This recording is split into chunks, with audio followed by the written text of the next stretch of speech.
uses grandemente, Señor, que tú hagas tu obra en cada uno de nosotros, que tú nos lleves a entender, Señor, cada una de las cosas que tú hiciste en el pasado, Señor, para que en nuestro presente y en nuestro futuro, Señor, podamos ver tu gloria también, así como fue en el pasado, así también sea ahora, y así también, Señor, nos lleves tú hasta el día en que estemos delante de tu presencia. Hoy te alabamos y te exaltamos, te damos gloria, todo honor, toda alabanza a ti por siempre. En el nombre de Cristo Jesús, Señor, a ti la gloria, Padre. Amén, amén. Habla a través de mi vida, Señor, para poder transmitir tu mensaje.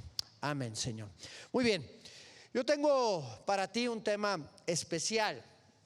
Bueno, cada tema es especial porque hay algo que nos quiere hablar de manera especial el Señor a cada uno de nosotros. Y el tema que traigo para ti en esta noche, pues va un poco acorde a lo que estamos viviendo, a esa santa cena que en unos momentos más vamos a tomar y que de alguna manera pues el Señor quiso también estar con sus discípulos transmitiéndola y pudiendo enseñarles a ellos pues esas cosas tan importantes mientras estuvo ahí con ellos. Y bueno, conociendo la Pascua es el tema que yo traigo para ti, para que podamos estarlo pues observando y podamos estar analizando cada una de las cosas que el Señor nos quiere mostrar en esta noche. Ahí en el libro de Lucas, en el capítulo número 22, en el verso número 15, dice la Escritura, no sé si se pudiera quitar ahí el membrete que está ahí, no se puede. Bueno, vamos a ver el libro de Lucas capítulo 22 en el verso número 15, dice la palabra, y les dijo, cuánto he deseado comer con nosotros esta Pascua antes que padezca. Cuánto he deseado comer con ustedes esta Pascua antes que padezca. Le dijo Jesús a sus discípulos en el momento en que iban a tener esa cena pascual, que le pudiéramos llamar, o esa cena de la Pascua.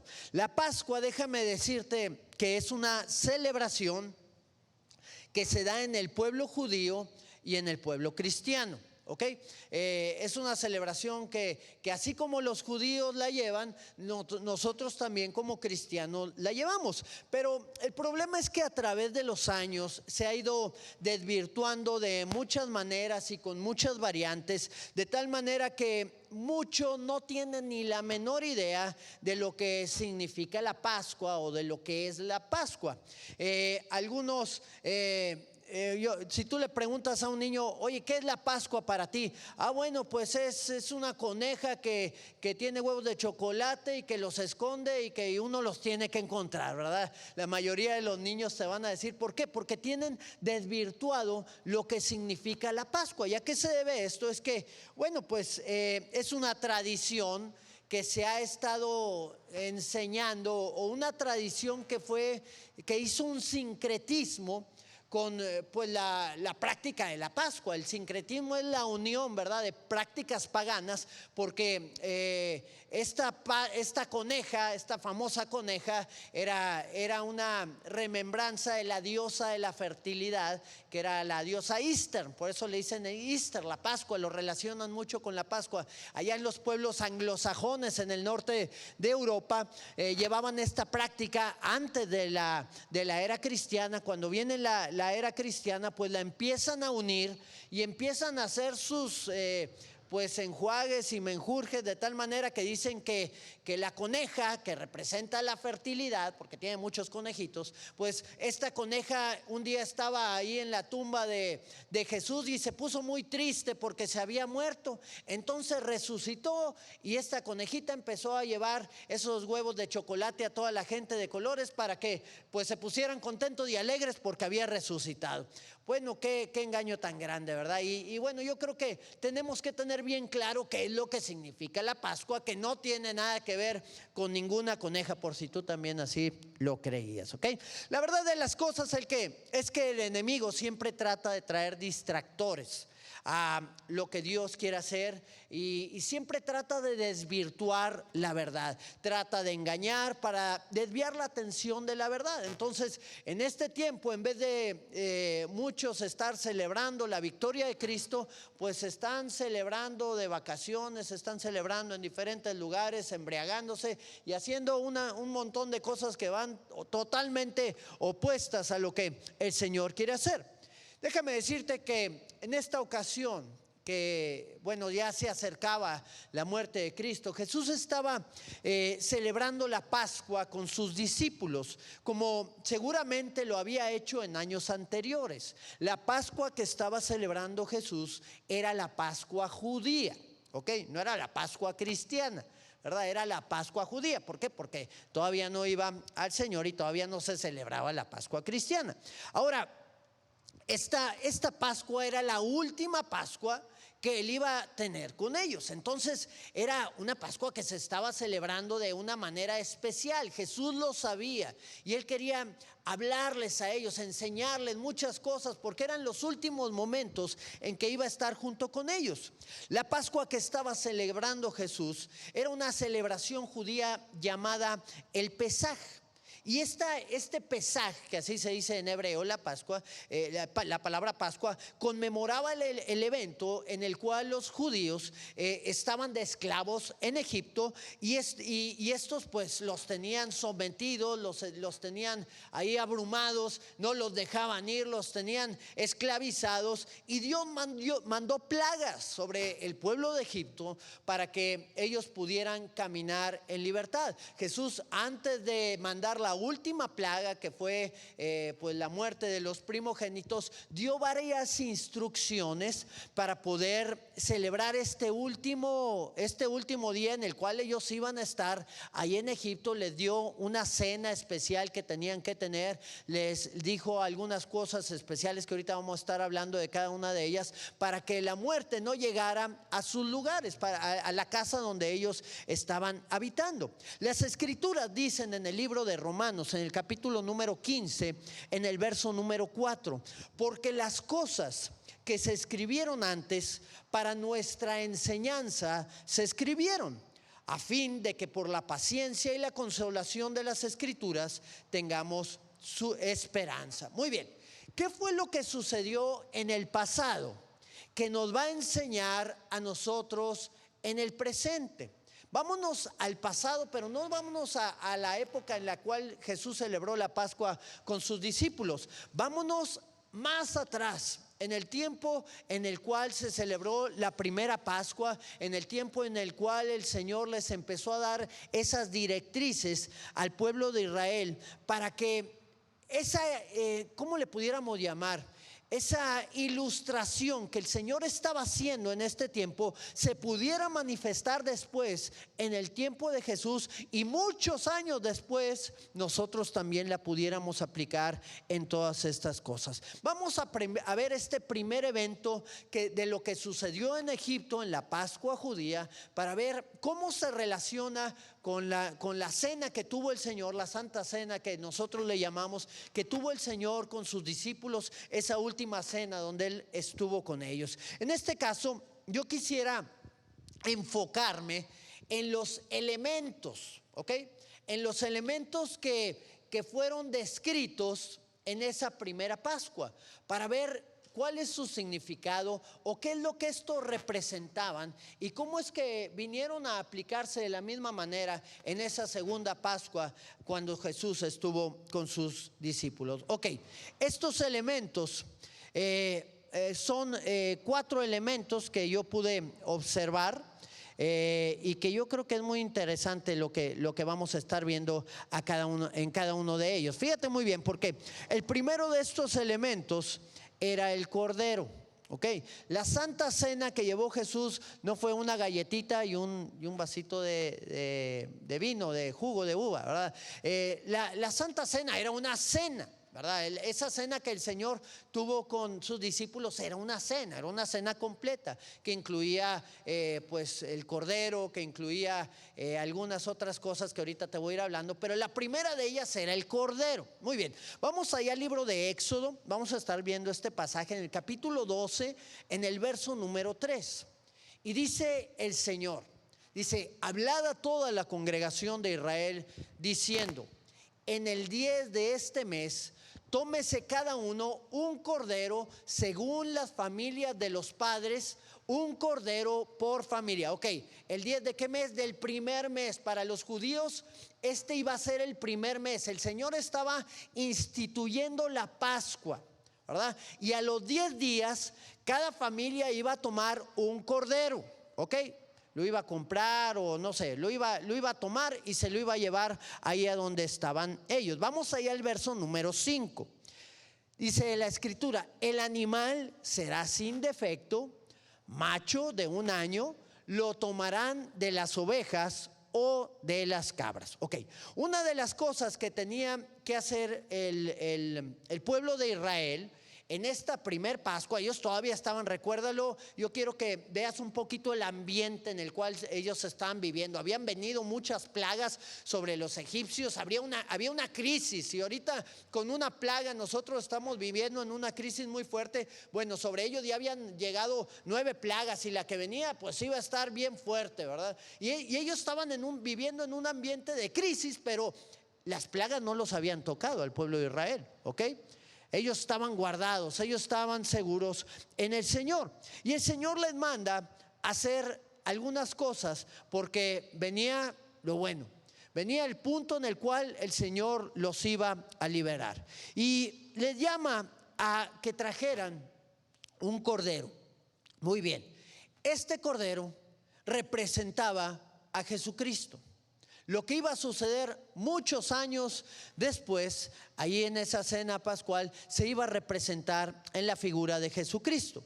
El libro de Hebreos, en el capítulo número 7, en el verso número 26, dice en las escrituras: porque tal sumo sacerdote nos convenía. Está hablando de Jesús. Dice: santo, inocente, sin mancha. Era como el corderito sin mancha que tenían que tomar, cordero perfecto de 1 año, apartado de los pecadores y hecho más sublime que los cielos.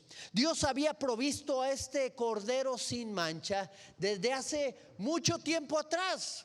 Inclusive antes de Moisés, ya en una ocasión iba Isaac caminando con su padre Abraham. Dios le había hablado a Abraham y le dijo: toma a tu hijo, a tu único, y ofrécemelo en sacrificio. Y iban Abraham e Isaac caminando, y de repente le dice Isaac: papá, pues tenemos el fuego, tenemos la leña, pero no tenemos el cordero. Y Abraham le dijo unas palabras proféticas a su hijo. Le dijo: hijo mío, Dios se proveerá cordero para el holocausto.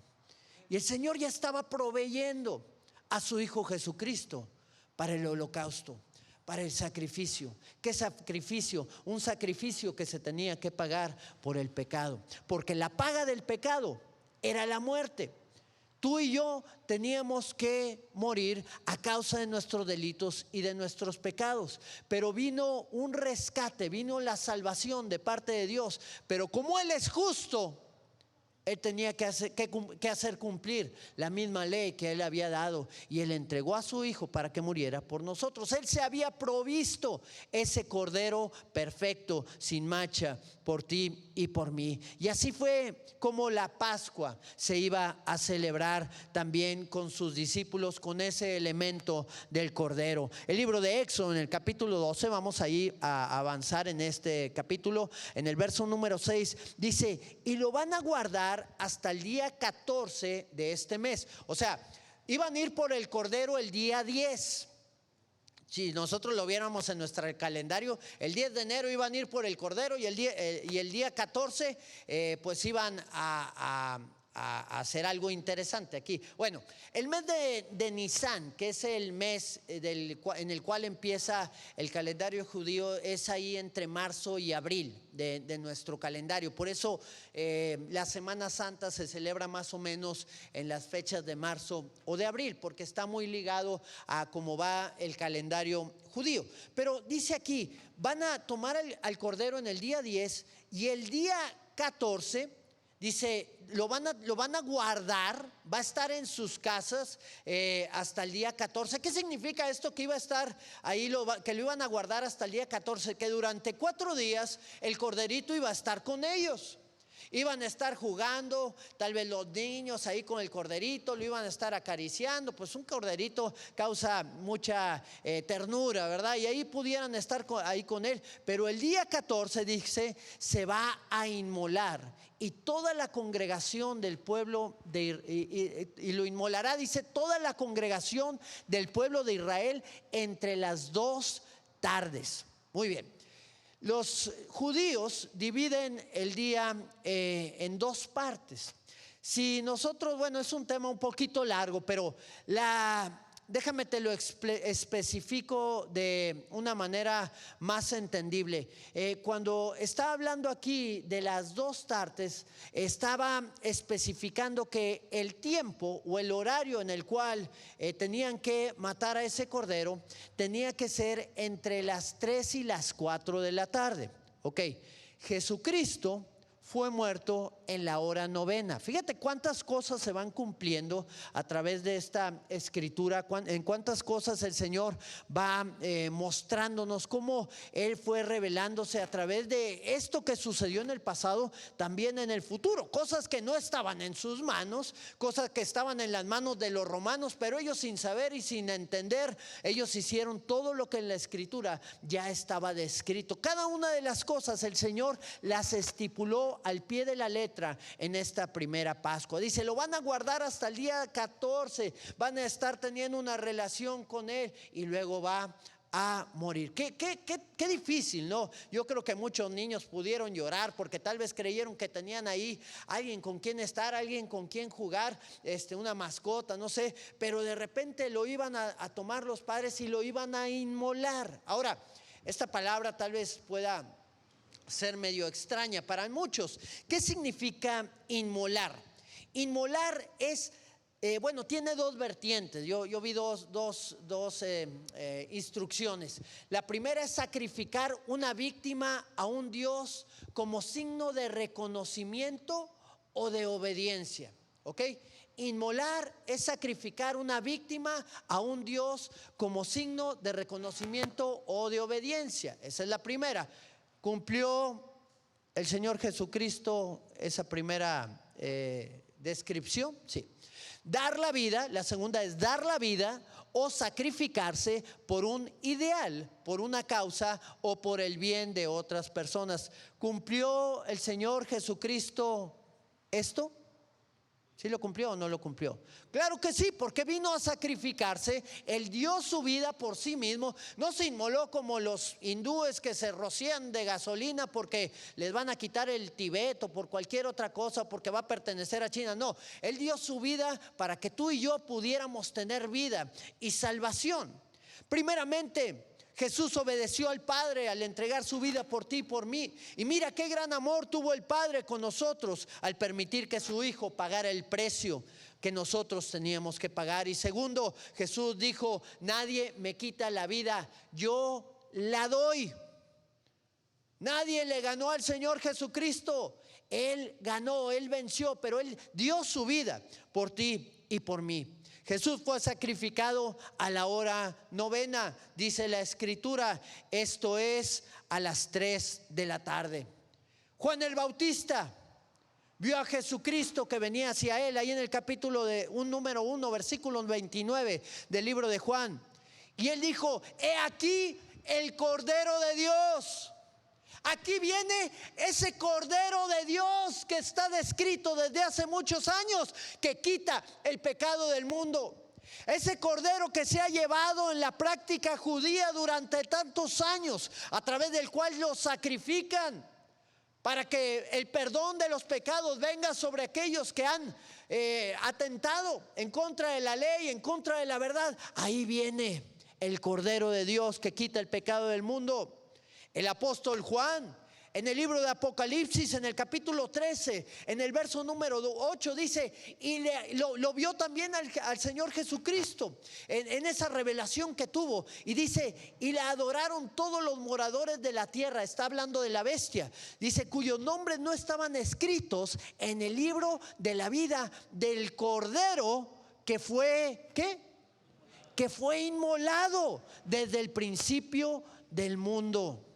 No estaban escritos en el libro de la vida del Cordero que fue inmolado. Ya estaba descrito desde el principio de la creación que era lo que tenía que suceder, porque el Señor conocía nuestra vida, nuestra naturaleza pecaminosa, y el Señor ya había provisto la salvación para ti y para mí.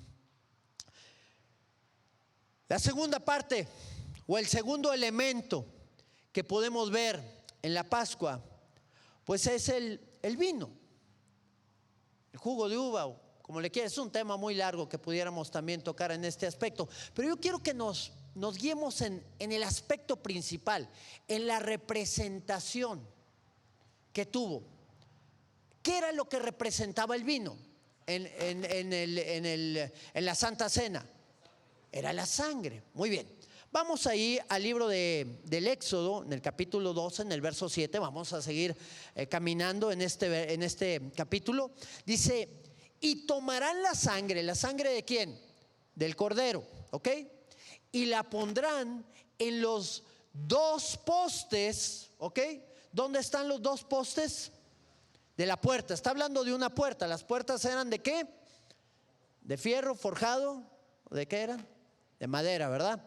Muy bien, las puertas eran de madera y tenían dos postes y tenían ¿qué? Un dintel, le llaman el dintel, a la parte que está arriba de los dos postes. Dice, van a tomar la sangre y la van a poner en los dos postes y en el dintel de las casas en que la han de comer. Muy bien. Aquí hay un elemento muy importante. Dios les dijo a los israelitas o a los judíos que tenían que poner la sangre del cordero en el dintel de la puerta y en los dos postes. Muy bien, la sangre al correr por cada uno de estos lugares, pues si tú te das cuenta, iba a formar ¿qué? Una cruz, ¿verdad? Era una representación de lo que iba a suceder después. Jesús murió en una cruz. Jesús murió en un madero. Él derramó su sangre ahí en el madero. Ahí quedó grabada pues no sé si hasta la última gota, pero Él derramó hasta lo sumo su vida por ti y por mí. El Señor estaba manifestando en esa Pascua lo que iba a suceder años después, tiempo después. Jesús lo sabía. Jesús sabía hacia dónde iba a ir. Inclusive antes de la Pascua, Él sabía que iba a ser crucificado. En el libro de Zacarías también lo habla, que iba a ser traspasado. Dice la Escritura en el capítulo 12, y mirarán al que traspasaron. Ya se estaba describiendo el tipo de muerte que nuestro Señor Jesucristo iba a tener. Lo iban a traspasar en sus manos, en sus pies, en su costado. Iba a derramar su sangre por ti y por mí. El tercer elemento era lo que le llaman los judíos el matzah. ¿Qué es el matzah? Vamos ahí al libro del Éxodo, en el siguiente verso número 7. Dice, y aquella noche comerán la carne asada al fuego. Yo creo que tenemos mucho esa práctica todavía, ¿verdad? Celebramos la Pascua muchos cada fin de semana o más. Y dice, y panes sin levadura. Ok, ¿qué es el matzah? El matzah son los panes sin levadura. Vamos a dejarlo hasta ahí. Y te voy a hablar un poquito de este pan, porque encierra cosas muy importantes. El matzah era ese pan que se hace sin poner levadura, como hablábamos hace algunos momentos. La levadura es un hongo que se fermenta, ¿verdad? Y se utiliza para pues diferentes cosas, para hacer repostería. ¿Cuántos le han puesto levadura ahí a la harina para que se haga un pastelito? Ninguno hace. Sí, la hermana hace pasteles, esta también, la hermana también. Muy bien, le ponemos yo nunca he hecho un pastel, pero le ponen levadura, yo me los como. Le ponen levadura a la repostería, sea pan, sea pastel, sea lo que sea, y se fermenta. O sea, los hongos empiezan a actuar en la harina y esta empieza a cambiar de textura, empieza a cambiar de forma. La levadura de cerveza también, que es con la que se hace la cerveza, pero la levadura es la que le da la fermentación, la que la convierte en alcohol. Bueno, este tipo de cosas, dice el Señor, que no quería que la pudieran usar para hacer el pan los judíos. Tenía que ser un pan sin levadura. Ahora, ¿por qué? ¿Qué era lo que representaba? ¿Qué era lo que significaba esto? ¿A qué se debía que tenía que ser este pan sin levadura? ¿Por qué? Porque la levadura cambia la composición de un producto. En el libro de 1 Corintios, en el capítulo número 5, en el verso número 6, dice la palabra: no es buena vuestra jactancia. Dice, no es buena vuestra jactancia. ¿No saben que un poco de levadura leuda toda la masa? Luego dice, límpiense pues de la vieja levadura, para que seáis ¿qué? Masa nueva, sin levadura, como lo son. Porque nuestra Pascua, ¿ok? Nuestra Pascua, que es Cristo, ya fue sacrificada por nosotros. Recuerda que cuando Pablo se convirtió, ya había ido Cristo a la cruz del Calvario.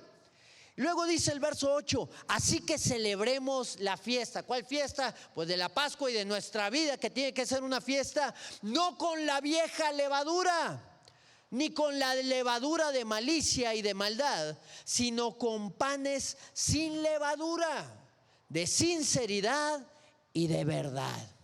Gloria al Señor, porque Él nos enseña a través de este elemento que era el pan sin levadura o el matzah que le llaman los judíos, a poder nosotros tener una vida sin ese tipo de cosas que nos desvíen del camino del Señor o que nos engañe el enemigo para que nos distraigamos y nos apartemos de sus caminos. Hay veces que somos tan tolerantes. Déjame utilizo esta palabra, tolerantes, ahorita que se habla tanto de tolerancia. Somos tolerantes con el pecado y no nos damos cuenta de que esto está cambiando nuestra composición como hijos de Dios. Un poquito de levadura leuda toda la masa, la va a transformar, la va a cambiar. Un poquito de pecado hace transformar la vida de un cristiano y la va a deteriorar. El cristiano muchas veces se deja guiar por las cosas que el mundo ofrece. El cristiano muchas veces le da entrada al mundo a su vida. ¿Y qué es lo que esto ocasiona? Que empiece a haber un cambio en el interior. Ábrele una pequeña puertecita a Satanás y él va a entrar. Y es lo mismo que entre por una puertecita a que entre por una puerta totalmente abierta. Cuando el enemigo está dentro, va a robar, va a matar y va a destruir. Entonces, ¿qué tenemos que hacer? Tenemos que cerrarle la puerta al enemigo. El enemigo quiere quitarnos todos los principios que el Señor quiere establecer en nosotros. El enemigo quiere apartarnos de la verdad. El enemigo quiere quitarnos la justicia. El enemigo quiere quitarnos la integridad. El enemigo quiere quitarnos la santidad. Y cada uno de nosotros tenemos que estar enfocados en cada uno de estos distractores que muchas veces Satanás quiere venir a traer en contra nuestra, o nuestra propia carne quiere traer en contra nuestra para distraernos, para desviarnos del camino del Señor y para destruirnos, porque ese es el fin del enemigo. No te engañes, dice el Señor, porque todo lo que el hombre todo lo que el hombre siembre, eso va a cosechar. Si cosechas para la carne, si siembras para la carne, ¿para qué vas a cosechar? Pues de la carne. Si siembras en el Espíritu, vas a cosechar del Espíritu. Y hay veces que la gente dice, no, es que hay que tener amor, es que hay que ser abiertos. Pues abiertos ¿a qué? Al pecado. El amor no tiene nada que ver con el pecado. Dice la palabra que el amor no tiene envidia, no se envanece, no se goza de la injusticia. Y el pecado es injusticia. Es quitar la justicia de Dios, es quitar la vida de santidad. Hay una planta en el desierto que es muy venenosa y que es muy atractiva para el ganado. Tiene muchos nombres, algunos le han llamado aleotón, y es una planta muy atractiva a la vista de los animales. El problema es que esta planta causa la muerte de ellos. No hay una... ¿cómo le dicen? Un antídoto para este tipo de planta. Hay una historia acerca de un hombre llamado John Ward en los Estados Unidos, ahí en la ciudad en el estado de Idaho, que platicaba de que en una ocasión vio como 876 de sus vacas murieron. 876 de sus ovejas murieron, y había otras cientos que estaban enfermas también, tambaleándose a punto de morir. Trajo un veterinario, el veterinario la revisó y se dio cuenta que habían comido de estas plantas, y dijo, ¿sabes qué? Discúlpame, pero solamente espera la muerte de estos animalitos porque ya no tienen escapatoria. Déjame decirte que así es el enemigo. Esta planta es una planta muy vistosa, y muchas veces la gente cae ante el pecado, cae rendida ante el pecado porque le muestra el enemigo una planta muy vistosa. ¿Para qué? Para que llame su atención. Tal vez si la planta está fea o desabrida o no tiene un muy buen sabor, pues tal vez los animalitos no se las comerían. Pero cuando es algo que es agradable a su paladar, aun y cuando pueda causar la muerte de ellos, pues no van a entender y van a caer rendidos. Y muchas veces la gente cae rendida ante cualquier anzuelo que el enemigo les avienta, ante cualquier anzuelo que el enemigo les suelta, y empiezan a cambiar, empiezan a ser transformados. Un poco de levadura empieza a leudar toda la masa, y de pronto cambian totalmente su perspectiva del Señor, empiezan a justificar su propia vida, su propio estilo de vida, empiezan a juzgar a los demás pensando que son juzgados ellos mismos, diciendo, no, es que tú no tienes amor, o tú estás juzgándome a mí, o eres un religioso. Y ahí empiezan una serie de cosas porque interiormente se sienten culpables de su estilo de vida y no cambian, y llega un momento en el cual, para no sentirse culpables, llegan a renegar aún hasta de Dios, llegan a apartarse por completo para seguir viviendo su propio estilo de vida sin darse cuenta que van rumbo a un camino de perdición y a un camino de muerte. No permitas que el enemigo te engañe. No permitas abrir pequeñas puertas en tu vida para que el enemigo entre, te robe, te mate y te destruya a ti y a toda tu familia. Que el Señor pueda guardar tu vida, que tú puedas caminar en ese camino de santidad. Dice la palabra que el que anda en camino de santidad, por más torpe que sea, y no lo digo yo, lo dice la palabra, por más torpe que sea, no se extraviará. Así lo dice. Y qué importante es que tú podamos caminar en ese camino para que no nos distraigamos y no caigamos en el error. Así que no te dejes engañar por el enemigo. Y bueno, el último elemento, mejor dicho, de la Pascua. El último elemento que podemos ver de la Pascua son las hierbas amargas. Bueno, pues algo tenía que ver con plantas, ¿verdad? Las hierbas amargas, vamos allá al libro del Éxodo, que en el pasaje que leímos ahorita, en capítulo 12, en el verso número 7, dice, y aquella noche comerán la carne asada al fuego y panes sin levadura. Y luego dice, con hierbas amargas las comerán. O sea, el platillo de la Pascua iba a ser la carnita, la proteína, iban a ser también el pan, ¿verdad? Que iba a ser sin levadura, e iba a ser también las hierbas amargas, junto con el vino con el cual iban a estar tomándolo. Y qué interesante es también esta cuestión. Ahí en el libro del Éxodo, en el capítulo 1, en el verso 14, fíjate lo que dice la palabra. que los egipcios, dice, amargaron la vida de los judíos con dura servidumbre. ¿Qué les hicieron?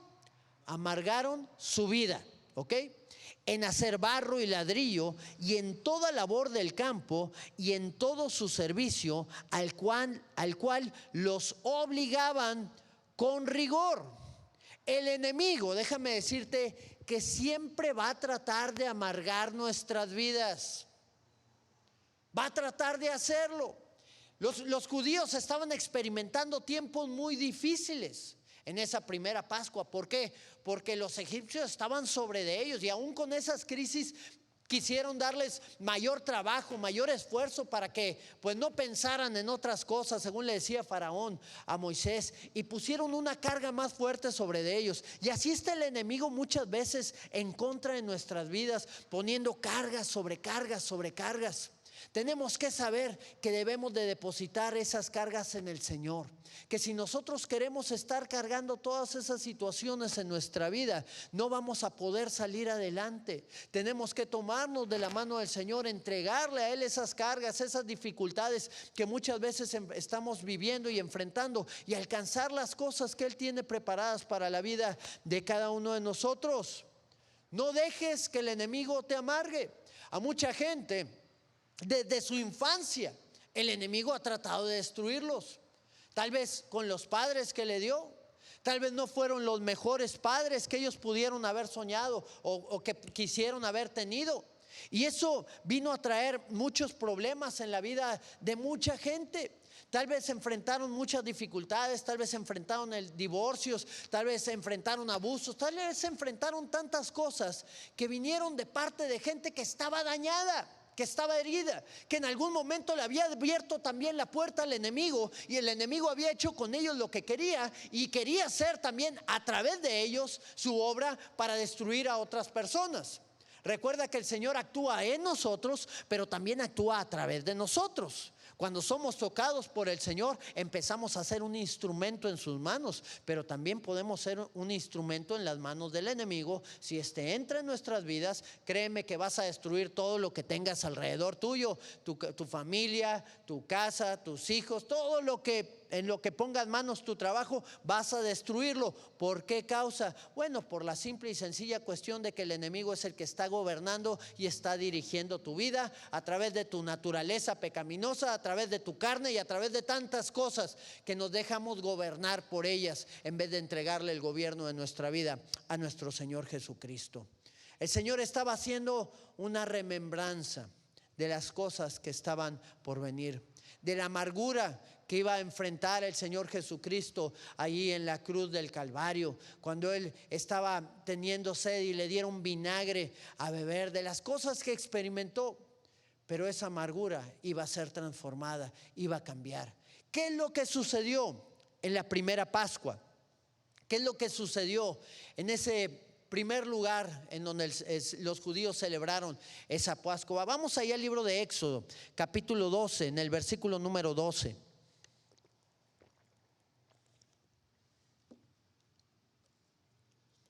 Dice la palabra: yo pasaré aquella noche por la tierra de Egipto. Le está hablando el Señor después de que ellos hicieran todo lo que les había pedido, que juntaran esos elementos para esa cena, que sacrificaran al cordero, que pusieran la sangre en el dintel de las puertas. Dice: yo pasaré por aquella noche por la tierra de Egipto y heriré a todo primogénito en la tierra de Egipto, así de los hombres como de las bestias, y ejecutaré mis juicios en todos los dioses de Egipto. Yo, Jehová. El Señor había hablado.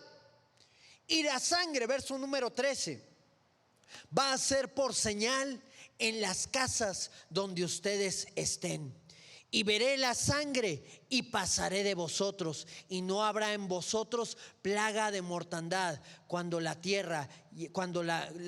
hiera la tierra de Egipto. Fíjate muy bien, ¿qué iba a suceder?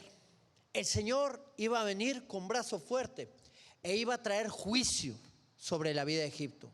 Cuidado cuando viene el juicio de Dios sobre algún lugar, sobre alguna vida.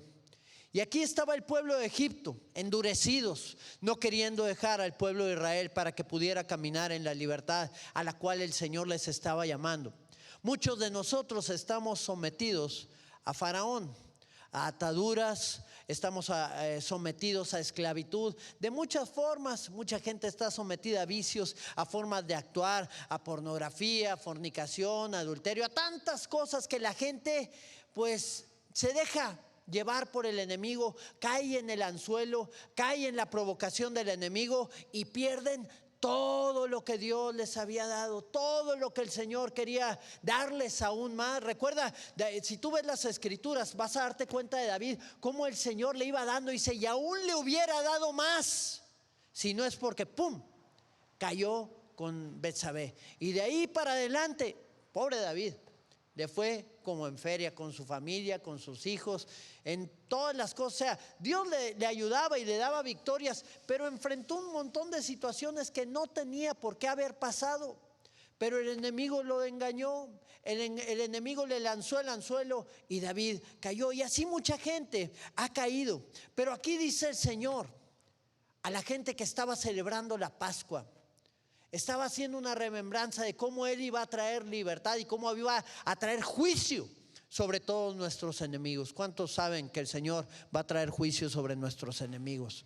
Nos va a levantar el Señor en victoria y en poder. Tú lo tienes que creer, tienes que saber que tal vez estamos viviendo tiempos difíciles, porque el justo como el injusto pues puede estar padeciendo también, pero al final de cuentas nosotros estamos tomados de la mano del Señor y Él nos va a sacar adelante en todas las cosas. No estamos solos, vamos tomados de la mano del Señor. Y fíjate lo que dice el Señor: y la sangre va a ser por señal. La sangre va a ser por señal. La sangre de Jesucristo es la señal a través de la cual Él te ha visto a ti justo. Te ha justificado Él por su sangre, y ahora la paga del pecado ya no llega sobre ti. La muerte ya no llega sobre ti. Podrá venir de cualquier otro lugar, pero ahora nosotros tenemos vida en Cristo Jesús y una vida eterna. Y no me refiero a que pues no te vas a morir o no en este tiempo o en el que viene. En algún momento nos tenemos que morir, a menos de que el Señor Jesucristo venga, pero estamos hablando de una vida eterna o de una muerte eterna. Cosas en las cuales tenemos que estar bien afirmados.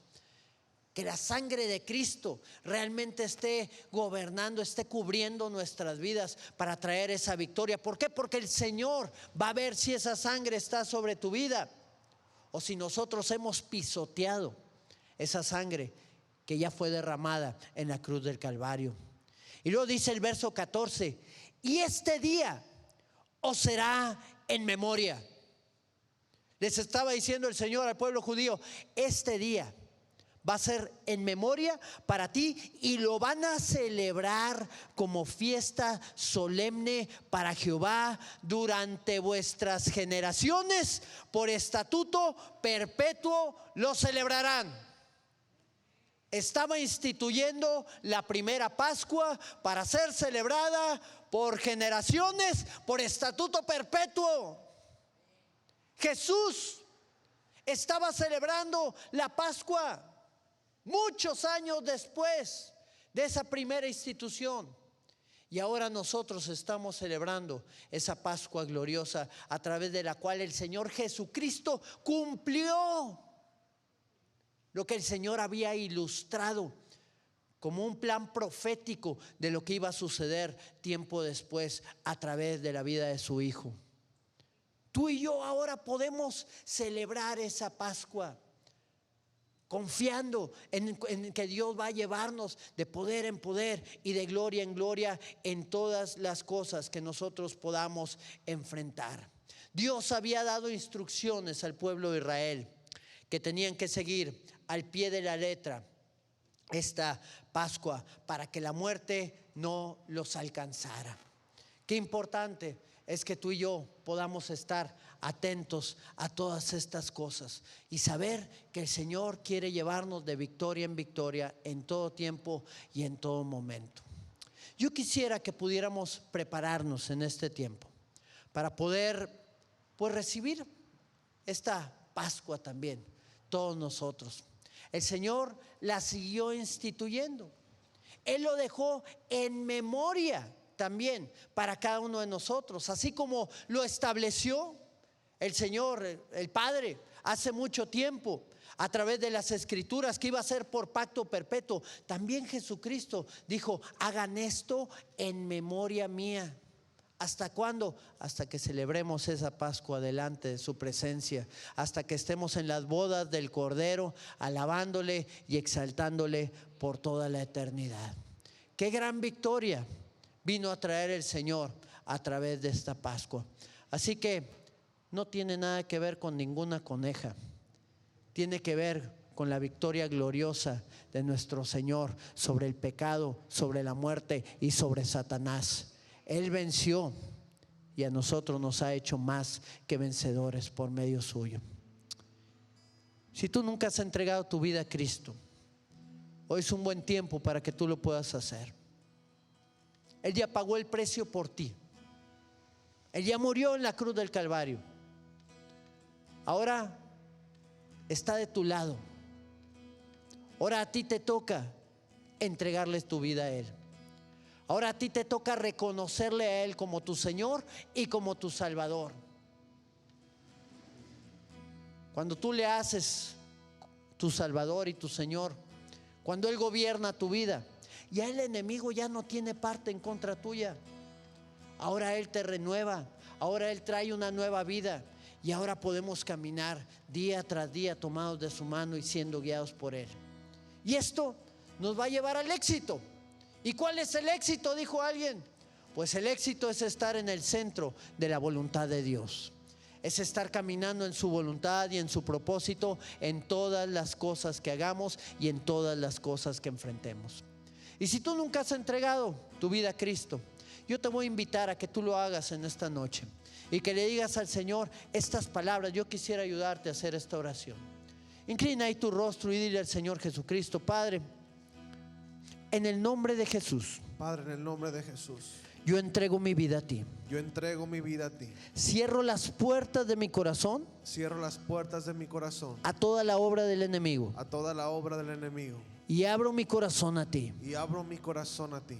Entra Jesucristo, Entra Jesucristo, tócame, tócame, sálvame, sálvame, sáname, sáname, cúbreme con tu sangre bendita. cúbreme con tu sangre bendita. Esa sangre que fue derramada en la cruz del Calvario Esa sangre que fue derramada en la cruz del para Calvario, darme vida, para darme vida, derrámala sobre mi vida también, derrámala Señor. sobre mi vida también, Señor. Perdona mis pecados, Perdona mis pecados, perdona mi maldad. perdona mi maldad. Yo creo que tú te levantaste de la muerte Yo creo que tú te levantaste de la muerte y que me has hecho más que vencedor. que me has hecho más que vencedor. En el nombre de Jesús. En el nombre de Jesús. Permíteme hacer una oración por ti, Padre, en el nombre de Cristo Jesús. Yo oro por cada una de esas personas que han hecho esta oración por primera vez, Señor, para que tú les cubras con tu sangre bendita y ellos puedan ser llenos de tu presencia en esta hora, Señor. Que puedan experimentar de tu gloria y de tu poder y puedan alcanzar todas las cosas que tú tienes preparadas para la vida de cada uno de ellos, Señor. Llénales de tu presencia, llénales de tu gloria en el nombre de Jesús. Y oro también, Señor, por tu iglesia, Señor. Oro por tu pueblo. Hoy en este tiempo, Señor, en el cual nos estamos preparando para recordar, Señor, lo que tú ya hiciste en la cruz del Calvario. Oh Señor, tú fuiste ese cordero inmolado. Tú fuiste ese cordero, Señor, que pagó el precio por la vida nuestra, Señor. Nos diste vida cuando estábamos muertos en nuestros delitos y en nuestros pecados. Y ahora en esa confianza, Señor, venimos delante de tu presencia. Te pedimos que tú nos perdones. Te pedimos que tú nos llenes de ti, Señor. Te pedimos que tú nos laves, Padre. No queremos tomar la mesa indignamente, Señor. Queremos tomarnos de tu mano. Queremos alabarte y buscarte, Señor, día tras día en nuestra vida. Restáuranos, Señor. Quita toda levadura de nuestra vida, Señor. Quita toda obra de maldad en nosotros, Señor. Guíanos en tu verdad y en tu propósito en todo tiempo y en todo momento, Jesús. En el nombre de Cristo Jesús te lo pedimos. Amén, Señor. Amén. Te voy a invitar a que te pongas de pie, hermano.